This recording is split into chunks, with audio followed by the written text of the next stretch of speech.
ధన్యవాదాలు. గౌరవనీయులు పెద్దలు రాజకీయ కురువృద్ధులు భీష్మాచార్యుల వంటి వారు కేరళ రాష్ట్రాన్ని తన అద్భుతమైన పరిపాలనతో చరిత్రలో లేని విధంగా రెండవసారి కూడా సిపిఎం పార్టీని విజయ తీరాల వైపు చేర్చి భారతదేశంలోనే అత్యంత సీనియర్గా ఉన్నటువంటి గౌరవనీయులు పెద్దలు కేరళ ముఖ్యమంత్రి గారు శ్రీ విజయన్ గారిని ప్రసంగించవలసిందిగా మనందరి తరఫున నేను విజ్ఞప్తి చేస్తా ఉన్నాను.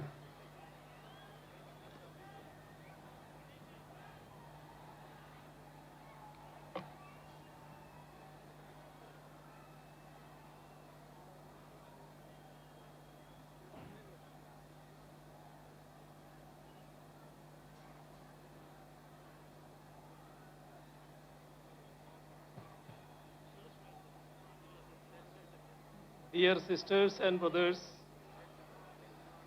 this Mahmud rally is being held at a time when the basic tenets of our constitution are facing a series of threats from the people who are at the helm of affairs at the center. At the outset, I congratulate the Chief Minister of Telangana for taking the initiative to have this sort of a people's movement and to involve the like-minded CMs and leaders of various states in this great endeavor, meant for the future of the people of this country. On this very same day, a newly built collectorate for the district of Khammam and the second phase of Kandivaluk, the universal eye screening program organized by the state government of Telangana have been inaugurated. This needs special mention because through them, at one stroke itself, the state government is improving governance as well as public services so as to better the lives of the people of Telangana. Let me state that Kerala and its people are with the state government of Telangana in all their pro-people initiatives. I have come to understand that decentralization of governance has been a hallmark of KCR Garu's administration. During the tenure of his government, collectorates have become state-of-the-art integrated district office complexes. All district departments are co-located in them for the convenience of people. And as far as the Kandivalak program goes, no such mass eye testing program has been conducted in the history of our country. Kandivalak means light for the eyes or a torchlight showing the path. Today, with this public meeting, we are showing the path forward for the nation. It is a matter of great pride to once again be here in Telangana, the land of people's struggles. It is the heroic struggle of the peasants of Telangana in the late 1940s, which placed the issue of land reforms on the agenda of the country. Several such people's struggles taking up diverse issues were waged as part of our glorious national movement. It is subsequent to centuries-long such struggles that our country won its freedom from the colonizers. However, today we have a peculiar situation in which a political formation that was not part of our national freedom struggle is in power in the country. The followers of those who tendered unconditional apologies to the colonizers and promised to serve the imperial crown are at the helm of affairs today. They have been and remain antagonistic to the values of our anti-colonial struggle. Ideas such as secularism, democracy, federal structure, social justice, and equality were championed through it, and subsequently they were included in India's constitution so as to uphold the values championed by our freedom struggle. Since those in power now were not part of our collective struggles then, they do not know the values on which India has been built as a sovereign democratic republic. So, they seek to alter the basic structures on which our modern nation has been built, even as they call for celebrations such as Azadi Ka Amrit Mahotsav to commemorate the 75th anniversary of India's independence. Amidst the glam and glitter of these celebrations, they seek to undo the very foundations of our country, our democracy, and our constitution. Our constitution starts with the preamble in which we have enshrined the basic values that we uphold as Indians: sovereign, socialist, secular, democratic, republic, justice, liberty, equality, and fraternity. By signing various international defense agreements, they go against the concept of sovereignty. By allowing the concentration of wealth through consistent appeasement of corporates, they go against the concept of socialism. By seeking to replace parliamentary democracy with presidential form of governance, they go against the concept of democracy. By enacting laws which divide the people on communal lines, as in the case of the Citizenship Amendment Act, they thwart the concept of secularism. After the preamble comes part 1, in which we define India. It states, India, that is Bharat, shall be a union of states. The states are the basic units of India, our country. It is the union of states that creates India, our country. That is why India has a federal structure. Yet those in power think that we are a unitary state. We need to remember that their predecessors had promised to declare India as a unitary state in their manifesto published in the run-up to the 4th general election held in India in 1967. The union government is consciously trying to destroy the country's federal structure. Repeatedly, laws are being enacted by the parliament on subjects in the state list in the constitution, be it law and order, agriculture, cooperation, power, or so on. Bills that infringe upon the rights of the states are being enacted into laws, even without seeking the opinion of state governments. Even while entering into international agreements that affect the states, the union government does not inform state governments, let alone seek their consent. Slogans such as one nation, one tax, one nation, one uniform, one nation, one election are all attacks on federal structure. When states try to mobilize resources through additional alternative sources, the union intervenes and sabotages such moves. On the one hand, the right to avail loan is curbed, and on the other, the additional resources are sealed. Along with this, the funds that are made available to the state by the Constitution too are denied. Such attacks are most acute in the states that are ruled by governments that are opposed to the BJP RSS combine ruling the union.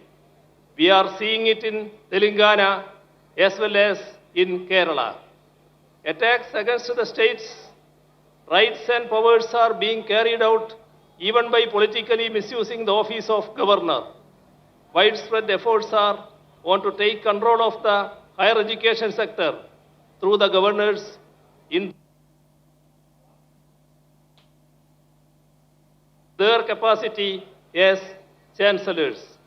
Assent to legislations that have been enacted by the state legislatures are being withheld. Such affronts on the supremacy of state legislatures weaken not just our federal structure, but even our democracy too. Democracy should be protected if the values that we fought for are to be secured.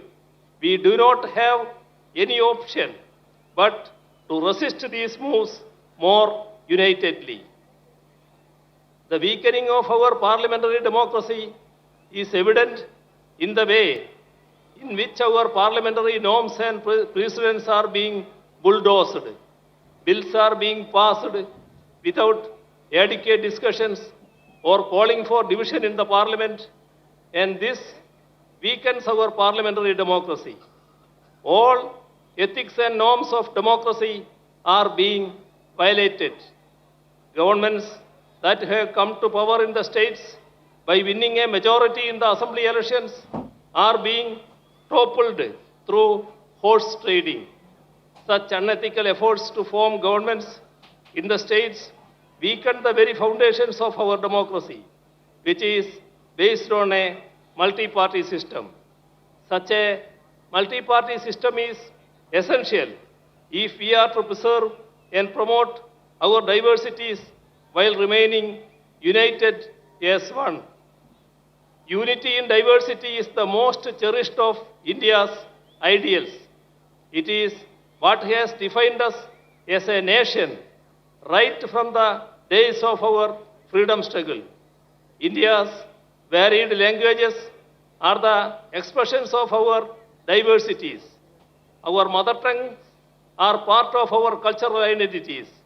However, efforts are on to portray Hindi as the national language while sidelining all our native languages, be it Telugu or Tamil or Kannada or Malayalam or Bengali or Odia or Assamese or Punjabi or Urdu or Gujarati or Kashmiri and so on. Imposing Hindi by doing away with our mother tongues will affect the integrity of the nation. Even the independence of our judiciary is being attacked. The statement of the 2.2% to 0.8% infrastructure sector has declined from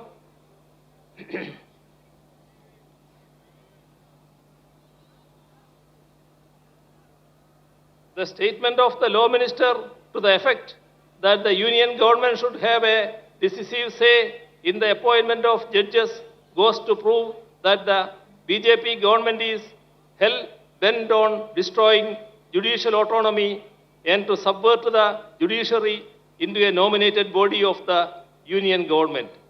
The Chief Justice himself has resisted the move, and it is commendable that the judiciary in general and the Supreme Court in particular have taken a firm stand, keeping the spirit of the independence of judiciary high. Not merely members of the union cabinet, but even the nominees are trying to meddle with the autonomy of the judiciary. Last week, the Vice President attacked the Supreme Court for striking down the NJAC Act of 2015. He even went on to say that he does not agree with the restriction imposed by the Supreme Court, which ensures that the Parliament cannot amend the basic structure of the Constitution. It is rather unfortunate that even the highest office, such as the Vice President, are making certain remarks that go against the Constitution and its spirit. India's identity as a democratic and secular country was molded in the fire of our anti-colonial struggle. The concept of India that is inclusive of different languages and cultures emerged during our national movement. Right now, these very characteristics of India are under a grave threat. The threat is posed by the present generation of those who were sycophants of the empire but betrayers of our struggles. It was those betrayers who murdered the father of our nation. Gandhiji, a practicing Hindu, was killed by the proponents of Hindutva. That is ample proof that Hindutva is not the same as or even related to Hinduism. The religion resorting to Hindutva efforts are on to create communal polarization in the country. By creating polarization, a last-ditch effort is being made to diffuse the public anger against the misplaced policies of the union government.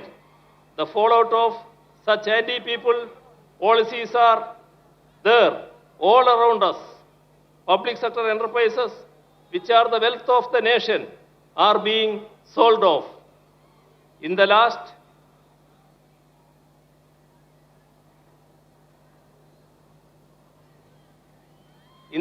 budget alone, rupees 65,000 crores was sought to be raised through their sale. They say that they do not have money to provide relief to the ordinary people, but they have written off corporate loans to the tune of rupees 11 lakh crores in the last 5 years alone. This amount would have sufficed to ensure food security to the entire people of the nation. The MGNREGS envisaged by the left as a scheme to aid the rural population in their distress is being scuttled. Allocation for it and work days are under it are repeatedly being cut down. The country's development is in doldrums. Figures denote that DGP growth has declined from 7.4% to 4.7%. Industrial growth has plummeted from 2.2% to 0.8%. Infrastructure sector has declined from 19.4% to 9.8%. With regard to foreign exchange reserves too, the country is headed for trouble. Our forex reserves have shrunk from 642.2 billion in 2021 to 528.37 billion US dollar last October. The constant rise of petroleum prices has pushed the people's lives into misery. All this has made life extremely difficult for the common man. There is a sharp increase in hunger and poverty. In the global hunger index, we are 107th among 121 nations around the world. 80% of the people pushed into poverty because of COVID are in India. Imposition of GST on essential articles has spiked price rise. Last year, India's wholesale inflation has touched a 3-decade high. Price rise is as high as 39%. Even amidst such dire circumstances, welfare measures for the poor are being denied.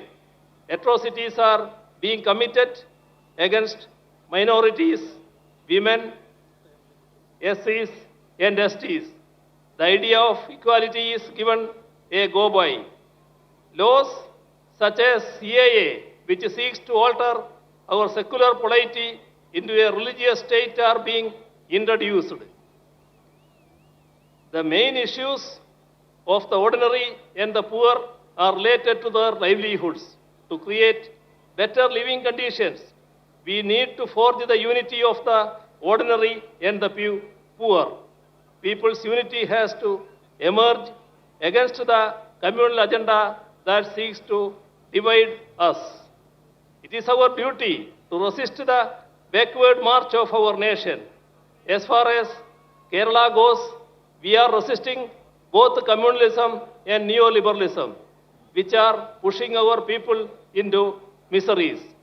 We are ensuring development and welfare in a communal tension-free atmosphere so that our people can enjoy the fruits of progress and lead peaceful lives. I hope that today in Khammam, the land of people's resistances, we will have the beginning of a new resistance, a resistance to secure the ideals that we fought for in our freedom struggle, a resistance to protect our secularism, our democracy, our constitution, and thereby our nation. I conclude by once again extending greetings to all of you gathered here. Thank you. ధన్యవాదాలు. Sound ఎక్కువ చేయవా బాబు? ఒక్కసారి అందరూ చప్పట్లు కొట్టాలి.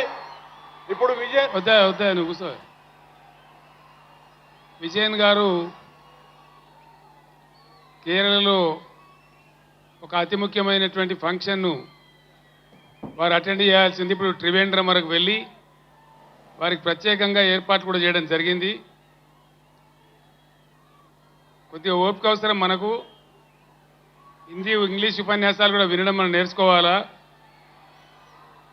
ఇప్పుడు విజయన్ గారిని మనం సాదరపూర్వకంగా సత్కరించి పంపడం మన బాధ్యత కాబట్టి వారిని ఇప్పుడు సాగనంపాలి. కాబట్టి మనందరి పక్షాన నేను మీ అందరి చప్పట్ల మధ్య వారికి సన్మానించి సత్కరించి మన జ్ఞాపకనిచ్చి పంపిద్దాం.